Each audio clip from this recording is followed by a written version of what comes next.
இருக்கு. இனி வீட்லயே பானிபூரி செய்யலாம் எல்லாரும். ஆச்சி பானிபூரி கிட். சம்மர் வந்தாச்சு. What's your plan for this holiday? எங்க கிட்ட விட்டுருங்க, நாங்க பாத்துக்கிறோம். GT Holidays. GT Holidays, South India's #1 travel brand. பிரதமர் நன்றாக தனக்கு இருந்த ஒரு பசியை, தனக்கு இருந்த தாகத்தை நான் தீர்த்து கொண்டேன் என்று பல மூத்த அதிகாரிகளிடம் சொன்னதாக நான் இன்று கேள்விப்பட்டேன். அதை ஆதன் நேரிடம் பகிர்ந்து கொள்வதில் மட்டற்ற மகிழ்ச்சி அடைகிறேன். காரணம், பிரதமருக்கு இருந்த பசி என்ன என்று கேட்டால், உக்ரவாதி, தீவிரவாதி, பயங்கரவாதிகளை எல்லாம் தும்சம் மண் மிட்டிமே மிலாதுங்கா என்று சொன்னார் பாருங்க. மண்ணை கவ்வ வைப்போம் என்று செய்து காண்பித்தார். இன்று நாம் இருவரும் பேசிக் கொண்டிருக்கக்கூடிய இதே சமயத்தில் ரஷ்யா S-400 என்று சொல்லக்கூடிய விமானத்தை, 4 விமானத்தை இந்தியாவிற்கு தர தயாராக இருக்கிறது என்ற செய்தியை நான் பிரேக்கிங் நியூஸாக சொல்ல ஆசைப்படுகிறேன். பாகிஸ்தான் தொடர்ச்சியாக ஒரு பொய் செய்திகளை தொடர்ச்சியாக விட்டுக்கிட்டே இருந்தாங்க அப்படிங்கிற அந்த விஷயம் நம்ம எல்லாருமே பார்த்தோம். இப்ப இன்னைக்கு பார்த்தோம் அப்படின்னா தமிழ் மீடியாஸ்ல சம்பந்தமான வந்திருக்கும் போது அமெரிக்காவுக்கு ஏதோ இந்தியா அடிபணிந்து விட்டது அப்படின்ட்டு இங்க இருக்கக்கூடியவர்களும் எழுதியிருக்கிறாங்க. தமிழ் மீடியா பத்தி பேசுறதுக்கு நான் இஷ்டம் இல்லைங்க. ஏன்னா நானும் ஒரு மீடியாக்காரனாக இருப்பதனால் தமிழ் மீடியா என்பது பொய்யினுடைய பித்தலார்த்தம் மீடியா தான் சொல்லி முடித்து தோல்கிறது. தளபதி அவர்கள் பேரணி தொடங்கிய 10வது நிமிடம் போர் நிறுத்தம் அறிவிக்கப்பட்டது அப்படின்லாம் அதுல பங்கேற்றவர்கள் பேசினாங்க. பாராட்டுதல். இன்னைக்கு ஜம்மு காஷ்மீர்ல இருந்து 250 ஸ்டூடெண்ட் கொண்டு வந்துட்டாங்கன்னு தமிழ்நாடு அரசுன்னு சொல்றாங்க. அந்த அம்மா பசங்க எல்லாம் பேசி வச்சிருக்காங்க. பாவம், உக்ரைன்ல இருந்த ஒரு ஸ்டூடெண்ட்ஸ் எல்லாம், தமிழ் ஸ்டூடெண்ட்ஸ் நரேந்திர மோடி கொண்டு வந்தார தவிர மு.க. ஸ்டாலின், அதான் அண்ணாமலை நன்னா சொன்ன ஸ்டிக்கர் ஒரு ஒட்டும் அரசியல் என்று. ஐஏஎஸ் ஆஃபீஸரோட ஸ்ட்ரென்த் குறைஞ்சிருச்சுங்க தமிழ்நாட்டில இருந்து பார்ட்டிசிபேஷன். டெல்லியில டிஃபென்ஸ்ல குறைஞ்சிருச்சு, ஏர்போர்ஸ்ல குறைஞ்சிருச்சு, நேவியில குறைஞ்சிருச்சு. ஆனா மலையாளத்தக்காரன் நிறைய இருக்காங்க, கர்நாடகாக்காரன் நிறைய இருக்காங்க. ஏங்க தமிழ்நாடு ஒண்ணு குறையுது? அதெல்லாம் கணக்கிட்டு பார்த்தீங்கன்னா உங்களுக்கு தங்களுக்கு நன்றாக தெரியும். அது பற்றி ஒரு வீடியோ செய்ய நான் தயார். என்கிட்ட அவ்வளவு டாக்குமெண்ட்ஸ் வச்சிருக்கேன். ஆதன் நேயர்களுக்கு அன்பு வணக்கம். இன்றைய சிறப்பு நேர்காணலில் நம்முடன் இணைந்திருக்கிறார் மூத்த பத்திரிகையாளர் டெல்லி ராஜகோபாலன் அவர்கள். சார் வணக்கம். நமஸ்காரம் பா, நமஸ்காரம். பாரத் மாதா கி ஜெய், வந்தே மாதரம் என்றெல்லாம் நாடு முழுவதும், குறிப்பாக இன்று அதம்பூர் ஜலந்தர் அருகே இருக்கக்கூடிய ஏர்பேஸுக்கு பிரதமர் சென்ற பொழுது அச்சானக் என்று ஹிந்தியில் சொன்னால் தற்செயலாக சென்றார். அது இந்தியன் ஏர்ஃபோர்ஸ் விமானப்படையினுடைய 4500 பேர் இருக்கக்கூடிய இடத்தில் பரபரப்பு ஏற்பட்டது.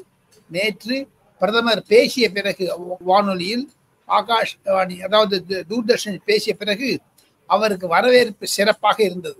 எந்த இடத்தில் சரண்ஜீத் சிங் சன்னி என்று சொல்லக்கூடிய காங்கிரஸ் முதலமைச்சராக இருந்த பொழுது பிரதமரை கொல்ல திட்டமிட்டார்களோ அதே இடத்திற்கு பிரதமர் சென்றார் என்பதுதான் முக்கியம்.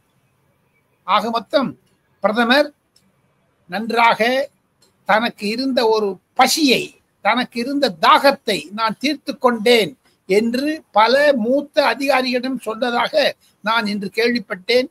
அதை ஆதன் நேரிடம் பகிர்ந்து கொள்வதில் மட்டற்ற மகிழ்ச்சி அடைகிறேன். காரணம், பிரதமருக்கு இருந்த பசி என்ன என்று கேட்டால், உக்ரவாதி, தீவிரவாதி, பயங்கரவாதிகளை எல்லாம் தும்சம் மண் மிட்டிமே மிலாதுங்கா என்று சொன்னார் பாருங்க. மண்ணை கவ்வ வைப்போம் என்று செய்து காண்பித்தார்.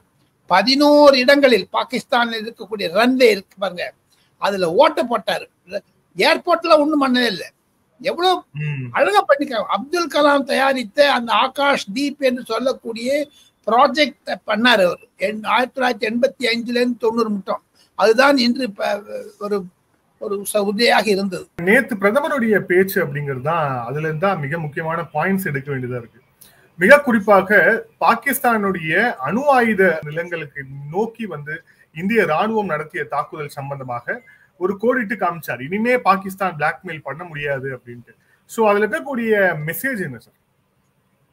இந்திய ராணுவம் தயார் நிலையில் இருக்கிறது. ஆபரேஷன் சிந்தூர் முடிவடையவில்லை. அதை தவிர ரத்தத்திற்கு பதிலாக தண்ணீர் கொடுக்க மாட்டேன், தண்ணீரை பற்றி பேச வேண்டும் என்றால் ரத்தம் நிற்க வேண்டும் என்று ஹிந்தியில் அழகாக சொன்னார்.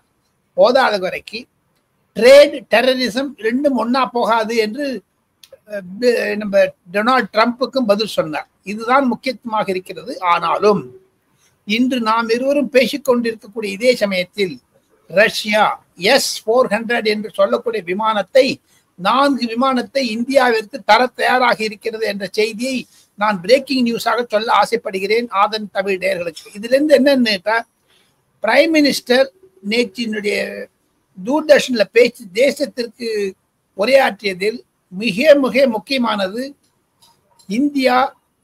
இந்தியன் ஏர்போர்ஸையும், அதாவது ஆத்ம நிர்பர் பாரத் என்று சொல்லக்கூடிய பெங்களூரில் தயாரிக்கப்பட்ட அந்த பிரம்மோஸ் என்று சொல்லக்கூடியதையும் வைத்துக் கொண்டு எவ்வளவு அட்டகாசம் செஞ்ச பாருங்க. அந்த பாகிஸ்தான் உள்ள நீங்க மாலை மாதிரி போட்டுட்டு வந்திருக்காங்களே, ஏதோ ஒரு கேரம் போர்ட்ல விளையாடும் போது சதற மாதிரி சதறி விட்டாரு. இதுதான் முக்கியத்துவமாக நான் கருதுகிறேன். வட இந்தியாவில் குறிப்பாக ஹிந்தி பேசக்கூடிய மாநிலங்களில் பிரதமருடைய பேச்சுக்கு மாபெரும் வரவேற்பு இருந்தது. இன்று காலை ஒரு ஆங்கில தொலைக்காட்சி கருத்து கணிப்பு போட்டிருக்கிறார்கள். இன்று தேர்தல் நடந்தால் நரேந்திர மோடிக்கு 400 சீட் கிடைக்கும் லோக்சபாவில் என்று சொல்லியிருக்கிறார்கள். சார், இதுல பிரைம் மினிஸ்டர் அவர்கள் இன்னொரு குறிப்பிட்டது அப்படிங்கிறது, அந்த ஆபரேஷன் சிந்தூர் வந்து பாஸ் அப்படிங்கிற அந்த ஸ்டேஜ்ல தான் இருக்கு அப்படின்ட்டு வந்து சொல்லியிருக்கிறார். ஸோ இதை மீண்டும் வந்து எப்போ அவங்க வந்து பாகிஸ்தான் மீறுதோ ஒரு நியூ நார்மல் வந்து செட் பண்ணியிருக்கோம் அப்படின்னு சொல்றாரு. ஸோ பிரதமர் சொல்றபடி பார்த்தோம் அப்படின்னா, இந்த தீவிரவாதிகளை அணுகுவது, மிக குறிப்பாக பாகிஸ்தானை அணுகுவதில் இந்தியாவுக்கு இருந்த டோட்டல் அப்ரோச்சே வந்து இந்தியன் கவர்மெண்ட் வந்து இதுக்கப்புறம் மாற்றி இருக்கு அப்படிங்கிற அந்த விஷயம் தெரியுது. இது சம்பந்தமாக டெல்லியில இந்த இருக்கக்கூடிய பேச்சு எப்படி போயிட்டு இருக்கு, குறிப்பா இந்த அதிகாரிகள் மட்டத்துல, வெளியுறவு மட்டத்துல, இவங்க மத்தியில இந்த விஷயம் வந்து எப்படி போயிட்டு இருக்கு சார்? மிக மிக மிக மிக சந்தோஷமாக இருக்கிறார்கள். காரணம், ஆர்மிக்கு யூபிஏ அரசாங்கத்தில் சோனியா காந்தி, மன்மோகன் சிங், ப. சிதம்பரம் செய்த அரசாங்கத்தில் 10 வருடம் 2004 முதல் 2016 வரை கை கட்டி இருந்தார்களே, அது கையை திறந்து விட்டார். அதுதான் மெயின். போதாத குறைக்கு பிரதமர் பேசிய முக்கியத்துவம், ராணுவத்திற்கு முழு சுதந்திரம் கொடுத்தேன் என்று சொன்னதை தவிர, நான் அதாவது கோலி மிலேகா கோலா மிலேகான்னா மழையா பொறிஞ்சு விட்டுருவோம் சொன்னார் ஹிந்தியில. ஒரு துண்டு தாக்கு வந்ததுன்னா நாங்க மழை வந்துடும் உங்க சைட்லன்னுட்டு. அது எதை குறிக்கிறது? இந்தியன் ஏர்போர்ஸ் வரக்கூடிய நாட்களில் வினோத், எந்த யுக்ரைன் வாராக இருந்தாலும் சரி, பல போர்களிலும் ஏர் ஸ்ட்ரைக் தான் நிறைய ஆயிட்டு இருக்கிறது தவிர இந்த ஆர்மி எல்லாம் குறைஞ்சு போயிடுச்சு. முன்ன இந்த மாதிரி ஒரு ட்ரெடிஷ்னல் வார் இப்ப இல்லைங்கிறது தான் நிறுவனமாகி வருகிறது. நான் ஒரு அயல் நாட்டு சம்பந்தப்பட்டதை பற்றி பேசுவதற்கு எனக்கு அருகதை கிடையாது, நான் அதை படித்தவில்லை. இருப்பினும் டிஃபென்ஸோ இன்டர்நேஷனல் ரிலேஷன்ஸோ எனக்கு ஒண்ணுமே தெரியாது, அதை நான் ஒப்புக்கொள்ள வேண்டும். எனினும் நரேந்திர மோடியினுடைய பார்வையிலிருந்து பார்க்கும் பொழுது ஒன்று, இரண்டாவது, நான் 2 ஆங்கில தொலைக்காட்சிகளில் ஆலோசகராக இருப்பதனால், Navika Kumar Times Now, Republic Arnab கோஸ்வாமியிடம் அடிக்கடி தொலைக்காட்சியில் வருவதனால் பலருடைய கருத்துக்களை, பல தலையங்கங்களை, international editorials of many news papers, அதை பார்த்து எனக்கு கிடைக்கக்கூடிய ஒரு பழச்சாறு மாதிரி சொல்ல வேண்டும் என்றால், நரேந்திர மோடி ஒன்றை நேற்று பேசும்பொழுது குறிப்பிட்டது, பாகிஸ்தானை விடமாட்டேன். நாங்க பாகிஸ்தானுடைய மக்களை பற்றியோ இஸ்லாமியரை பற்றியோ எங்களுக்கு ஒரு விதமான சம்பந்தமும் கிடையாது. ஆனால் தொடர்ந்து வரக்கூடிய 2001 அடல் பிஹாரி வாஜ்பாய் பிரதமராக இருந்தபோது நாடாளுமன்றத்தை தாக்கியதிலிருந்து, ப. சிதம்பரம் உள்துறை அமைச்சராக இருந்தபோது 2008 பம்பாயில் தாஜ் ஹோட்டலை தாக்கியதிலிருந்து பல தாக்குதல், 27 தாக்குதல்களை நடத்தி இருக்கிறார்கள். அதற்கெல்லாம் சரியான பதில் இதுதான் என்று சொன்னது.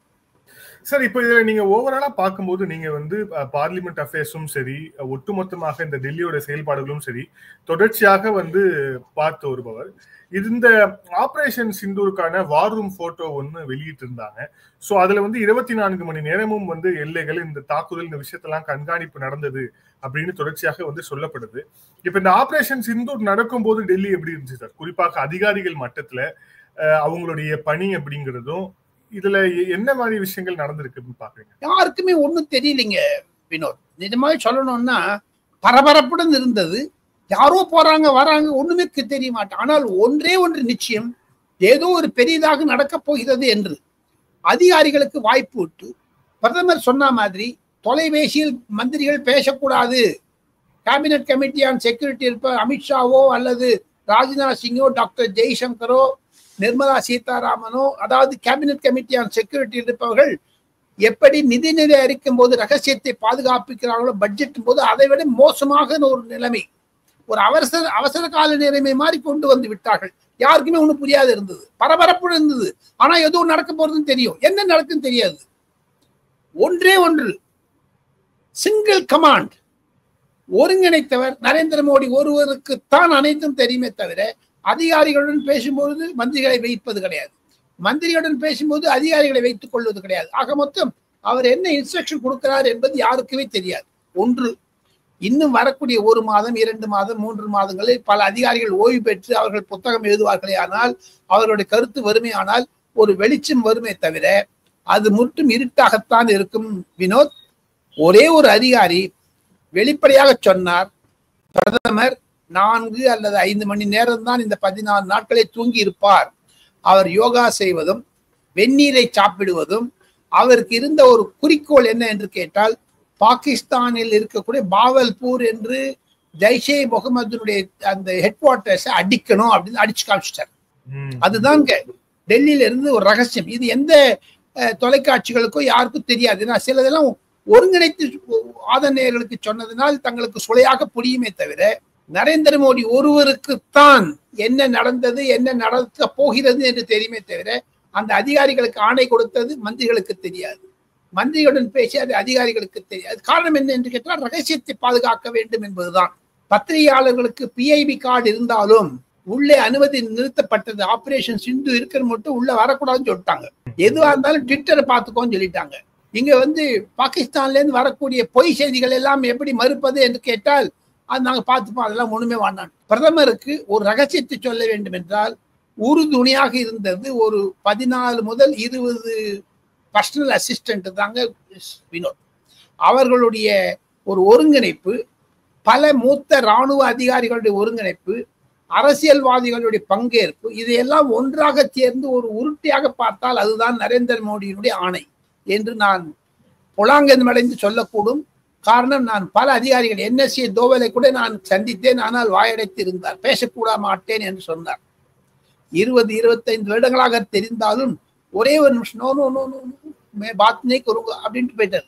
இதெல்லாம் வைத்து நானே ஒரு புத்தகம் எழுதலாம் போல இருக்குது. அவ்வளோ பெரிய ரகசியங்களை நான் வைத்துக்கிறேன். காரணம், 7 ரேஸ் கோர்ஸ் ரோடு என்பது, அதாவது லோக் கன்யாக் மார்க் என்பது பிரதமர் நரேந்திர மோடியின் இல்லம். அங்க வார் ரூம்னு சொன்னீங்களே, வார் ரூம்ல இருக்கக்கூடாது. இதை விட ட்ரோன் மூலமாக பிரைம் மினிஸ்டர் பார்த்து கொண்டிருந்தார் என்ன நடக்கிறது, என்ன நடக்க போகிறது என்பதை பற்றி நான் கேள்விப்பட்டேன். அதுதான் மிக ரகசியம். எப்படி கொரோனா காலத்தில் நாடாளுமன்ற கட்டிடம் கட்டிருக்கும் போது பிரதமர் அலுவலகத்திற்கும் நாடாளுமன்றத்திற்கும் 2 கிலோமீட்டர் வித்தியாசம் இருந்தாலும் ட்ரோன் மூலமாக வரக்கூடிய பிக்சர்களை கம்ப்யூட்டரிலும் பெரிய ஸ்கிரீனும் பார்த்தார். அது நானே கண்டேன். ஆனா இப்போ போர் நடக்கக்கூடிய இடத்தில் குண்டு வீசுவது 3 மணி 20 நிமிடத்துக்கு குண்டு வீசுனா 3:19 அவர் பார்த்துட்டு இருப்பாரு ட்ரோன். அதுதான் அங்க வார் ரூம்னுடைய இம்பார்ட்டன்ஸ். ரொம்ப மிக மிக திறமையாக செயல்பட்டார். போதாத குறைக்கு தாங்கள் கேட்டீர்கள், 2008 மும்பை தாக்குதலின் பொழுது அந்த வார் ரூமை நான் பார்த்திருக்கேன். அப்பொழுது இருந்த director intelligence bureau, secretary R, chief of army staff, chief of naval ஸ்டாஃப்லாம் இருந்தாங்க. கிருஷ்ணசாமி என்ற தமிழ்காரர் தான் புத்தகமே எழுதியிருக்கிறார். என்னிடம் சொன்னதை புத்தகத்திலும் கொண்டு வந்திருக்கிறார். மன்மோகன் சிங்கிட்ட பிரதமரிடம் சேர்ந்த பொழுது அப்பொழுது சிதம்பரம் கூட இருந்தாராம். பாகிஸ்தான் உள்ள எந்த இடத்தை இன்னைக்கு அடிச்சிருக்காங்களோ 2025ல 2008 நாங்க அடிக்கிறோம், எங்க கிட்ட திறமை இருக்கிறது என்று சொன்னார்களாம். மன்மோகன் சிங்கும் சரி சிதம்பரம் இன்னும் அடிக்கணும், பெருசாயிடும், நியூக்ளியர் பாம்பு இருக்கு வந்துடும், அவ்வளவு பயந்து கோழைகள் காங்கிரஸ்காரர்கள். பாகிஸ்தானை விட கோழைகள் காங்கிரஸ்காரங்க. ஆனால் நரேந்திர மோடி தைரியமா ஆனதாட்டு அட்ரான் அச்சாரு போட்டு தெரிஞ்சுக்கலாம், லெட் அஸ் சீ, ஒரு சான்ஸ் எடுக்கலாமேன்னு. அந்த தைரியம் பாஜக கண்டிப்பாக RSS கொடுத்த ட்ரைனிங், அவர் 13 ஆண்டுகளாக முதலமைச்சராக இருந்ததனுடைய ஒருங்கிணைப்பு, 11 வருடங்களாக பல அந்நிய நாட்டு தலைவருடன் பேசியதனுடைய ஒரு மாண்பு, இதையெல்லாம் வைத்து பார்த்தால்தான் நரேந்திர மோடி சொன்னதை செய்து காண்பித்தார். சார், இப்போ இதுல இன்னொரு முக்கியமான விஷயம் இருக்கு. இப்ப நீங்களே சொன்ன மாதிரி பாகிஸ்தான் தொடர்ச்சியாக ஒரு பொய் செய்திகளை தொடர்ச்சியாக விட்டுக்கிட்டே இருந்தாங்க அப்படிங்கிற அந்த விஷயம் நம்ம எல்லாருமே பார்த்தோம். இதுல வெஸ்டர்ன் மீடியா இதை எப்படி கவர் பண்ணாங்க அப்படிங்கிற அந்த ஒரு இதையும் பார்த்தோம். இந்தியாவுடைய டிஃபென்ஸ் சிஸ்டம் நொறுங்கிடுச்சு, ரஃபேல் நொறுங்கிடுச்சு, தொடர்ச்சியாக பொய் செய்திகளை போட்டுக்கிட்டே இருந்தாங்க. இப்ப இன்னைக்கு பார்த்தோம் அப்படின்னா தமிழ் மீடியாஸ்ல சம்பந்தமான வந்திருக்கும் போது அமெரிக்காவுக்கு ஏதோ இந்தியா அடிபணிந்து விட்டது அப்படின்ட்டு இங்க இருக்கக்கூடியவர்களும் எழுதி இருக்கிறாங்க. இது ரெண்டுத்தையும் எப்படி சார் பாக்குறீங்க? தமிழ் மீடியா பத்தி பேசுறதுக்கு நான் இஷ்டம் இல்லைங்க. ஏன்னா நானும் ஒரு மீடியாக்காரனாக இருப்பதனால் தமிழ் மீடியா என்பது பொய்யினுடைய பித்தலாத்தம் மீடியா தான் சொல்லி முடிக்க தோல்கிறேன். ஒன்று. இரண்டாவது, டிஜிட்டலைஸ்ட் மீடியாலாம் இருக்குங்க. அதுல இன்னைக்கு ஆர் ஜெகநாதன் என்று சொல்லக்கூடிய பல ஆசிரியர் இந்து டைம்ஸ் ஆஃப் இந்தியாவில் ஒரு கட்டுரை எழுதியிருக்கிறார். லெப்ட் ரிவரஸும் ஆர்எஸ்எஸும் கொஞ்சம் குறைஞ்சு பண்ணணும், இல்லாமனா நியூக்ளியர் வார் வந்திருக்குங்கிற மாதிரிலாம். அதை கூட நான் மறுக்கிறேன். காரணம், ஒரு விதத்தில் விக்சித் பாரத் என்று 2047 இந்தியா மாபெரும் தேசமாக வேண்டும் என்று நினைத்த நரேந்திர மோடிக்கு இது மாதிரியான இடையூறுகள் வந்தால் கண்டிப்பாக ஒரு போர் என்றால் ஒரு 10,000 20,000 லட்சம் கோடி போயிருக்குங்க வினோத். அதையெல்லாம் சமாளித்து எங்களுடைய ஒரே ஒரு டார்கெட் அந்த பயங்கரவாதிகளுடைய முகாம்களை அடிக்க வேண்டும், அடிச்சுட்டார். அத்தோட சரி. எனக்கு பொருளாதாரம் முக்கியமா தேவை. இந்தியாவில உள்நாட்டுல கலவரம் வரக்கூடாது. அங்க பாகிஸ்தானில் இருந்து இருப்பவர்கள் எல்லாம் வெளியே தள்ளிவிட்டாலும் சிலர் இங்க இருந்து இன்னைக்கு கூட பாருங்க சீஸ்வேர் ஆனப்படும். இன்னைக்கு நாங்க 2 பேரும் பேசிட்டு இருக்கச்சே சோஃபியான் என்ற இடத்துல ஒரு துப்பாக்கி சூடு நடந்திருக்கு, 3 படுகொலை நடந்திருக்கிறது. அதெல்லாம் நடக்கும்போது பாகிஸ்தான்காரன் ஓன் பண்ணுவாங்க. இல்ல அப்படின்னா பாகிஸ்தான்ல இருந்து டிஜிட்டல் மீடியா பத்தி சொன்னீங்களே வினோத், வைஷ்ணவி தேவி கோவிலுக்கு முன்னாடி ஜம்முவில் இருக்கக்கூடிய குருத்வாராவில் அங்கு இருக்கக்கூடிய ஒரு மசூதியில் ட்ரோன் பறந்து தாக்குதல் நடத்தி இருக்கிறார்கள் பாகிஸ்தான்காரர்கள், உள்நாட்டு கலவரத்தை உண்டாக்க வேண்டும் என்று. அதுதாங்க ஒரு பாகிஸ்தான்ல இருக்கக்கூடிய ஒரு பித்தலாட்டம் வெளில வந்துடுச்சுங்க. அதையெல்லாம் புகழ்ந்து கொண்டிருந்த காங்கிரஸும் சரி, திராவிட முன்னேற்ற கழகமும் சரி, தமிழ்நாட்டில் இருக்கக்கூடிய பல கட்சிகளும் சரி, ஏன் தான் இப்படி விஷயம் புரியாமல் பண்ணாங்களோ தெரியல. TR பாலு, கனிமொழி போன்ற மூத்த எம்பிக்களுக்கெல்லாம் ஒரு புரிதல் இல்லையே என்ற மன வருத்தம் எனக்கு இருக்கிறது. எனக்கு இருக்கிறது 10% கூட இல்லைங்க வினோத். நாட்டில் நடந்தது முழுக்க தெரிஞ்சதெல்லாம் எனக்கு ரொம்ப ஆசையா இருந்தது. இத்தனை வயதிலும் ஆர்வமாக இருந்தேன். ஆனால் எனக்கு கிடைத்தது 5-10%. ஆனா தமிழ்நாட்டில் உட்காந்து அடிக்கிறாங்க பாருங்க. ஒரு பொய் தொடர்றது இருக்கக்கூடிய சில பத்திரிகைகள் கூட பொய் செய்தியை போட்டு விட்டது. அது ஒரு வருத்தமாகத்தான் இருக்கிறது. தமிழ்நாட்டில் இருக்க அரசியல்வாதிகளுக்கு இன்க்ளூடிங் MK ஸ்டாலின் நான் சொல்றேன், புரிதலை அறிந்து கொள்ள வேண்டும். நரேந்திர மோடி என்றால் அவருடன் மோதாதே, அதை செய்து காண்பித்தார். அதனால்தான் அவங்க ஊர்வலம் போனாங்க, பயந்தாங்க திமுகவினர். தெரியுமா உங்களுக்கு? இது அரசியல் ரீதியாக பார்த்தீங்களா? காங்கிரஸ ஊதி விட்டார் நரேந்திர மோடி. பயந்தாங்க இல்லைங்க காங்கிரஸ்காரங்க. தெரியுமா உங்களுக்கு? ஏங்க பாகிஸ்தான் அடிக்காத இருந்தாங்க 60 வருஷத்துல? இன்னைக்கு எங்க சார் நரேந்திர மோடி அடிச்சாரு? அதெல்லாம் கேட்க வேண்டாமா? டிஜிட்டல் மீடியான்னு சொல்றீங்களே, டிஜிட்டல் மீடியால பொய் தான் வந்தது நிறைய. அதை உருவாக்கியது தமிழக தலைவர்கள் தான், தலைமையக ஊடகங்கள் தான் என்று நான் வருத்தத்துடன் தெரிவித்துக் கொள்கிறேன். இதுல அந்த பேரணி சம்பந்தமா நீங்களே வந்துட்டீங்க. சோ திமுக நடத்திய அந்த பேரணியை எப்படி சார் பாக்குறீங்க? ஏன்னா குறிப்பா அதுல வந்த ஸ்டேட்மெண்ட்லாம் ரொம்ப இதா வைரலா போச்சு. தளபதி அவர்கள் பேரணி தொடங்கிய 10வது நிமிடம் போர் நிறுத்தம் அறிவிக்கப்படுது அப்படின்லாம் அதுல பங்கேற்றவர்கள் பேசினாங்க. பாராட்டுதல். இன்னைக்கு ஜம்மு காஷ்மீர்ல இருந்து 250 ஸ்டூடெண்ட் கொண்டு வந்துட்டாங்கன்னு தமிழ்நாடு அரசுன்னு சொல்றாங்க. அந்த அம்மா பசங்க எல்லாம் பேசி வச்சிருக்காங்க. பாவம், உக்ரைன்ல இருந்த ஸ்டூடெண்ட்ஸ் எல்லாம் தமிழ் ஸ்டூடெண்ட்ஸ் நரேந்திர மோடி கொண்டு வந்தார தவிர MK ஸ்டாலின் அதான் அண்ணாமலை நன்னா சொன்ன ஸ்டிக்கர் ஒரு ஒட்டும் அரசியல் என்று. எனக்கு தெரிஞ்ச 10% கூட திமுக தலைவருக்கு தெரியலையேங்க ஒரு வருத்தம் இருக்குங்க. ஆல் பார்ட்டி மீட்டிங்கு போறாங்க, எல்லாம் போறாங்க, ஒண்ணும் நடக்குது ஒண்ணு வராங்க. காலையில 40 எம்பிக்கள் அப்படி போறாங்களே தவிர தமிழகத்திற்கு அவர்கள் செய்த தொண்டு என்பது துரோகத்தை தவிர வேற ஒன்றுமே இல்லை. திராவிட முன்னேற்ற கழக எம்பிக்கள் உண்மையாக சொல்ல வேண்டும் என்றால் ஊர்வலம் நடத்தினா போதுமாங்க? கவர்னர் பாராட்டினா போதுமா? பார்ட்டிசிபேஷன் என்ன இருக்கு? ஏன் இந்திய ராணுவத்தில் தமிழர்கள் குறைந்து விட்டனர்? அதை ஏன் சொல்லல? இந்திய அரசியலில் ராணுவத்தில் இருக்கக்கூடிய தளபதிகள் எல்லாமே பூரா ஒரு தமிழ் டாமினேஷனே இல்லாத போயிடுச்சுங்களே சார். போன அதெல்லாம் சொல்ல வேண்டாம், நம்ம பேசுகிறது நான் ரகசியங்கள்லாம் வெளில விடக்கூடாது. என்ன ஒரு மதராசி ஜம்மு காஷ்மீர் கேம்ப் எல்லாம் இருக்குதுங்க, சென்னை கேம்ப், அதுல எல்லாம் தமிழ்காரங்க நிறைய பேர் ரெக்ரூட்மெண்ட் குறைஞ்சிடுச்சுங்க வினோத். கடந்த 8-10 வருடங்களாக அதையெல்லாம் திராவிட முன்னேற்ற கழக எம்பிக்கள் கூர்ந்து கவனித்து மேலும் பல தமிழர்களை ராணுவத்தில் சேர்க்க வேண்டும். ஐஏஎஸ் ஆஃபீஸரோட ஸ்ட்ரென்த் குறைஞ்சிடுச்சுங்க தமிழ்நாட்டில இருந்து பார்ட்டிசிபேஷன். டெல்லியில டிஃபென்ஸ்ல குறைஞ்சிடுச்சு, ஏர்ஃபோர்ஸ்ல குறைஞ்சிடுச்சு, நேவியில குறைஞ்சிடுச்சு. ஆனா மலையாளத்தக்காரங்க நிறைய இருக்காங்க, கர்நாடகாக்காரங்க நிறைய இருக்காங்க. ஏங்க தமிழ்நாடு ஒண்டி குறையுது? அதெல்லாம் கணக்கிட்டு பார்த்தீங்கன்னா உங்களுக்கு தங்களுக்கு நன்றாக தெரியும். அதை பற்றி ஒரு வீடியோ செய்ய நான் தயார், என்கிட்ட அவ்வளவு டாக்குமெண்ட்ஸ் வச்சிருக்கேன். ஓகே, இதுல ஒரு சில எக்ஸாம்ஸ்க்கு வந்து நம்ம தமிழ்நாட்டுல சென்டர் கூட கிடையாது, ஏன்னா இங்க வந்து என்ரோல்மெண்டே கிடையாது, இங்க என்ரோல்மெண்ட் பண்ணவே ஆள் கிடையாது அப்படிங்கறதால அது மிக மிக மிக மிக மண்ணுக்கு ஒரு இடையூறு இன்னல்கள் தரக்கூடிய செய்திகள். இதை பற்றி எல்லாம் தமிழக எம்பிக்களோ தமிழக அரசாங்கமோ செய்யவில்லை. அவ்வளவு சொல்றீங்களே, இப்படி நீங்க ரிவர்ஸ்ல பாருங்க வினோத். டெல்லியில தமிழர்கள் குறைந்து விட்டார்கள், ஆனா தமிழகத்தில் வட இந்தியர்கள் அதிகமாகி விட்டார்கள். ஐஏஎஸ் ஐபிஎஸ் இன்னைக்கு டிஜிபி சரி, சீஃப் செக்ரட்டரி சரி, கமிஷனர் ஆஃப் போலீஸ் எல்லாருமே நார்த் இந்தியா தான் இருக்காங்க, தமிழ் பேசிதான் பேசுறாங்க. அது வேற விஷயம். அதற்கு செய்தது ஜெயலலிதா அம்மையார், கருணாநிதி, எம்ஜிஆர் செய்த தவறு என்பதைத்தான் நான் சொல்ல கூட்டி ஆசைப்படுகிறேன். இப்ப போருக்கு வந்துடலாம், நம்ம போர் விஷயத்துக்கு.